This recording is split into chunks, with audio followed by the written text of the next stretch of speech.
Bharatiya Janata party को कि सरकार को भगवान महात्मा गांधी जी और राम भगवान सद्बुद्धि दे। इन लोग कहते थे कि राम राज में शराब नहीं बिक्री होगा, लेकिन इन्हीं के कैबिनेट मंत्री बोलते हैं, इन्हीं के सरकार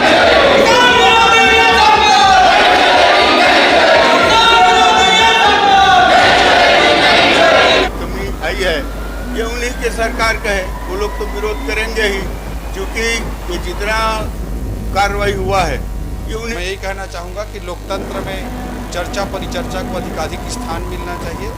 मैं विपक्ष के साथियों को यही कहना चाहूँगा कि हाल में एक बार भी राशन दुकान की ऑडिट नहीं हुई।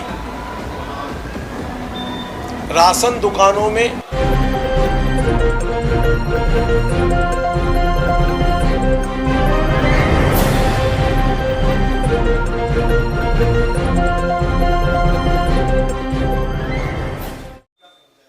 देखिए, भारतीय जनता पार्टी जिस प्रकार से आज उनकी सरकार आने के पहले जो वादा किए थे, मैं आपके इस चैनल के माध्यम से पूरे प्रदेश के लोग देखेंगे। मैं उनको कहना चाहता हूं, ये वही भारतीय जनता पार्टी है जिन्होंने कहा था सत्ता में आने के लिए कि शराब के विरोध करते थे, चकना सेंटर के विरोध करते थे, किसानों के बारे में ऐसा बात करते थे जैसे जो सपना दिखाते हैं लोगों को, एक हसीन सपना दिखाने काम किया।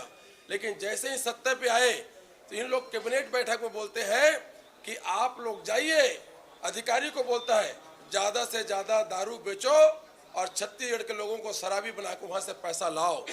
इन लोग ये बोलते हैं चकना सेंटर को और 5 स्टार होटल जैसे बनाओ, चकना सेंटर बंद नहीं होना चाहिए। इस प्रकार के छत्तीसगढ़ के लोगों को शराबी बनाना चाहता है। ज्यादा सरकार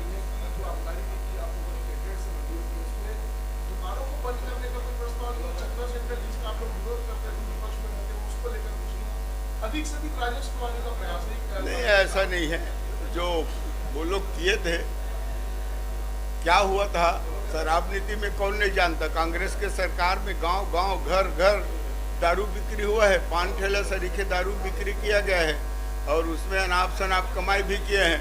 80 रुपये पहुआ के दारू को 100 रुपये तक में भेजे हैं। चखना दुकान ठेका में देते थे। ये सब काम कांग्रेसियों का है, ऐसा भारतीय जनता पार्टी नहीं कर सकती।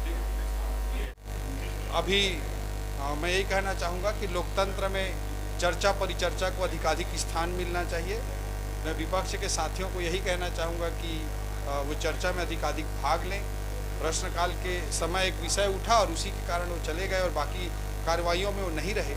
तो मुझे लगता है विपक्ष की दृष्टि से भी, लोकतंत्र की दृष्टि से भी और छत्तीसगढ़ के जनता जनार्दन की दृष्टि से भी यह अत्यंत आवश्यक है कि विपक्ष भी अधिकाधिक चर्चा में भाग ले। भागने से काम नहीं बनता। आज विधानसभा के अंदर पीटीएस सिस्टम, गरीब कल्याण योजना के चावल की अफरा तफरी के संबंध में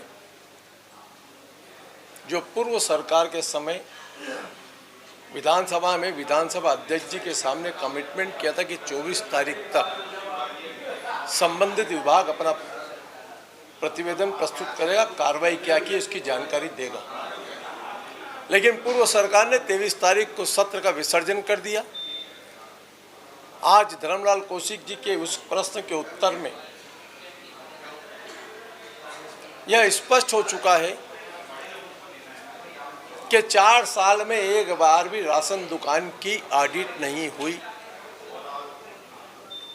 राशन दुकानों में चावल रखा हुआ पीडीएस का स्टॉक में, उसका वेरिफिकेशन करीब वरिष्ठ अधिकारियों ने नहीं किया। के लिए बहुत सारा तरीका होता है।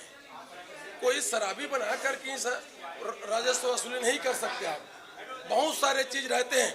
अगर आपको पैसा ही करना है तो बहुत सारे छत्तीसगढ़ के किसान, छत्तीसगढ़ के ऐसे खनिज संपदा है, वहां से आप नजर निकाल के पैसा ले सकते हैं, आपके आय को बढ़ा सकते हैं। सिर्फ दारू बिक्री करके ही आय बढ़ाना कोई संसाधन नहीं है। इसलिए भारतीय जनता पार्टी को कि सरकार को भगवान महात्मा गांधी जी और राम भगवान सद्बुद्धि दे।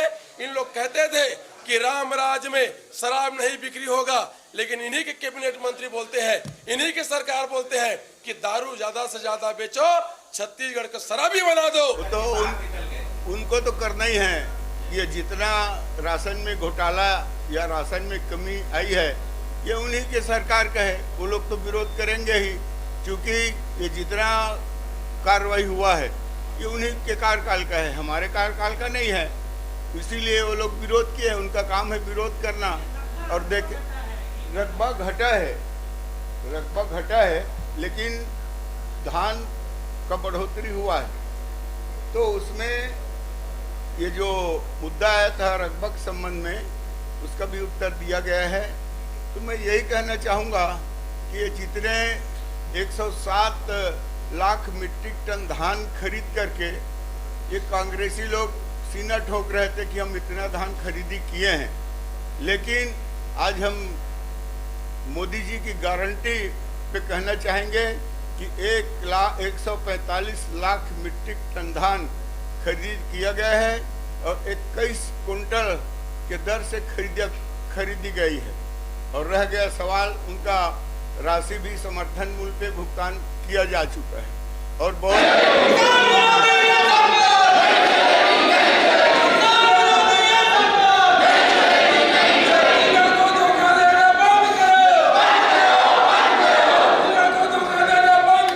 दुर्ग बेमेतरा टाइम से मैं हूं लाला सिंह ठाकुर। हमारे चैनल को आप देख रहे हैं तो सब्सक्राइब, बेल आइकन के साथ ही लाइक जरूर करें। हर ताज़ा खबरों के लिए हम आपके साथ बने रहेंगे।